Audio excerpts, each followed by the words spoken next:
We are out here today to rescue a long-lost piece of Detroit's maritime history, anchor off of the steamer Greater Detroit, which was one of the two largest steamers that was ever built.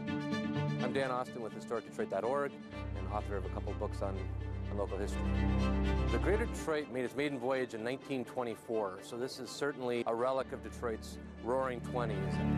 And to give you an idea of how huge these things were, the Greater Detroit was 536 feet long.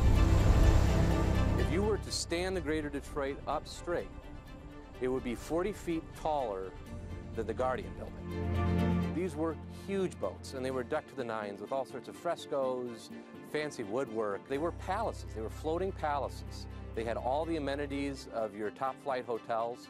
And so if you wanted to get from Detroit to Buffalo, New York, or Detroit to Cleveland, you would take one of these boats. This is before the freeway system. This was before airline travel. Sadly, by 1950, all of these steamers had stopped running. And in 1956, they towed the Greater Detroit and a smaller fleet mate to eastern states out in the middle of Lake St. Clair and set them on fire. It was just easier to get rid of all of the wood and fancy plaster and frescoes and everything else on board by just burning the thing instead of having workers hack it to pieces. The problem with a steamship is that it derives all of its power from steam. Well, the boat hadn't run in 6 years at that point, so there was no power to lift the anchor back up. So to get the boat out into the water, they had to just cut the anchor, and it's been sitting down at the bottom of the Detroit River for the past 60 years until today. We're going to be taking a barge out which has a crane, and then the crane is going to lower down, and then the dive crew is going to attach this chain to the anchor, and they're simply going to lift it up. Well, for me, I'm a boat nerd and history nerd, so I am tickled.